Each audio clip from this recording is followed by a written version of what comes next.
ಜಿ5 ಇರುವಾಗ ನೀವು ನಿಮ್ಮ ನೆಚ್ಚಿನ ಶೋಗಳನ್ನ ಎಂದಿಗೂ ಮಿಸ್ ಮಾಡಿಕೊಳ್ಳುವುದಿಲ್ಲ. ಅದು ಸಂಪೂರ್ಣ ಉಚಿತವಾಗಿ. ಮದುವೆ ಆದಾಗಿಂದನೂ ಇದೇ ಮಾತು ಹೇಳ್ತಿದ್ದೀರಾ. ನಿಮ್ ಮಾತು ನಂಬಕ್ಕೆ ನಾನು ರೆಡಿ ಇಲ್ಲ. ಅದಕ್ಕೆ ದುಡ್ಡಿಗೆ ನಾನು ಬೇರೆ ದಾರಿ ನೋಡ್ಕೊಂಡಿದ್ದೀನಿ. ಅಮ್ಮ ಅರೇಂಜ್ ಮಾಡ್ತೀನಿ ಅಂತ ಹೇಳ್ತಿದ್ಲು. ನಾಳೆ ನಾನೇ ಹೋಗಿ ಇಸ್ಕೊಂಡು ಬರ್ತೀನಿ.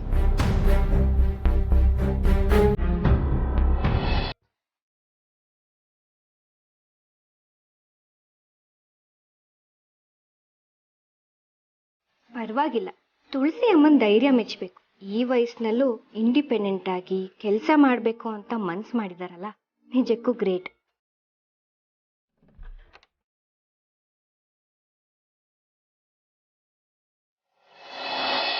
ನಿಮಗೆ ಕಾಯ್ತಾ ಇದ್ದೆ. ಫ್ರೀ ಇದ್ದೀರಾ? ಸ್ವಲ್ಪ ಮಾತಾಡಬೇಕಿತ್ತು. ನಮ್ಮ ಮಧ್ಯೆ ಫಾರ್ಮಾಲಿಟೀಸ್ ಎಲ್ಲ ಬೇಕಾ? ಹೇಳ್ಪುಣ್ಯ. ನಾನಿವತ್ತು ದೀಪಿಕಾ ಮನೆಗೆ ಹೋಗಿದ್ದೆ. ಅಭಿ ಪ್ರೀತಿಸ್ತಿರೋ ಹುಡುಗಿ ಮನೆಗೆ ಹೋಗಿದ್ದೆ. ವಾಟ್?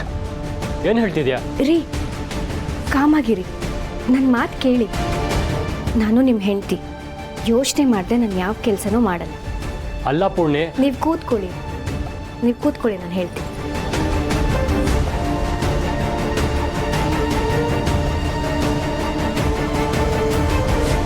ನೀವು ಅವಳ ಫ್ಯಾಮಿಲಿ ಬಗ್ಗೆ ಅಷ್ಟೊಂದು ಅಪ್ಸೆಟ್ ಆಗಿರುವಾಗ ನಿಮಗೆ ಮಾವನಿಗೆ ಹೇಳ್ದೆ ಹೋಗಿದ್ದು ತಪ್ಪು ಅಂತ ನನಗೆ ಗೊತ್ತು. ಆದರೆ ನನಗೆ ನಿಮ್ಮ ಅಭಿ ಸಂಬಂಧ ಮುರಿದೋಗೋದು ಇಷ್ಟ ಇಲ್ಲ. ಅಭಿ ಮನೆಯಿಂದ ಆಚೆ ಹೋದವನು ಅವ್ರ ಮನೆಗೆ ಹೋಗಿದ್ದಾನೆ. ಅವನ ವಾಪಸ್ ಕರ್ಕೊಂಬರೋಣ ಅಂತ ಹೋದೆ. ಅಲ್ಲಿಗೆ ಹೋಗಿದ್ದಾನ? ನಿನ್ನ ಜೊತೆ ಮಾತಾಡಿದ್ನಾ? ನೊಂದ್ಕೊಂಡಿದ್ದಾನೆ. ಸರಿಯಾಗಿ ಮಾತಾಡಿಲ್ಲ. ಮನೆಗೆ ಬಾ ಅಂದೆ. ಅದಕ್ಕೆ ದೀಪಿಕಾ ಅವರಪ್ಪ ಮಧ್ಯ ಬಂದು ನಾಳೆ ನಾವೆಲ್ಲರೂ ಮನೆಗೆ ಬರ್ತೀವಿ, ಮಾತಾಡೋಣ ಅಂದರು. ಎಲ್ಲಿಗೆ ಬರ್ತಾರ? ಹೌದು ರೀ, ಅಭಿ ಮನೆಗೆ ಬರಬೇಕು ಅಂದರೆ ನಾನು ಇದಕ್ಕೆ ಹ್ಞೂ ಅನ್ನಲೇಬೇಕಿತ್ತು. ಬಂದು ಮಾತಾಡ್ತೀನಿ ಅಂತ ಹೇಳಿದ್ದಾರೆ. ಆದರೆ ಈ ವಿಷಯನ ನಾನಿನ್ನೂ ಮಾವನಿಗೆ ಹೇಳಿಲ್ಲ. ಅವ್ರು ಹೇಗೆ ರಿಯಾಕ್ಟ್ ಮಾಡ್ತಾರೋ ಗೊತ್ತಿಲ್ಲ. ಆದರೆ ನೀವು ಮಾತ್ರ ಯಾವುದೇ ಕಾರಣಕ್ಕೂ ಕೋಪ ಮಾಡ್ಕೋಬೇಡಿ ಪ್ಲೀಸ್.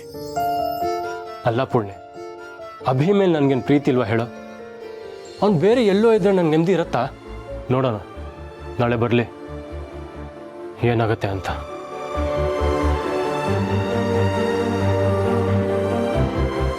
ಥ್ಯಾಂಕ್ಸ್ ರೀ. ಅಭಿ ಹೇಗಿದ್ದಾನೆ?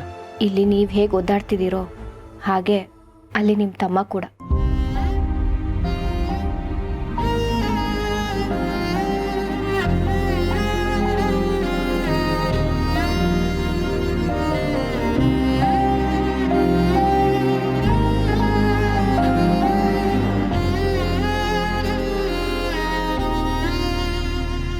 ನೊಂದ್ಕೋಬೇಡಿ, ಹೇಗೋ ನಾಳೆ ಬರ್ತಾನಲ್ಲ.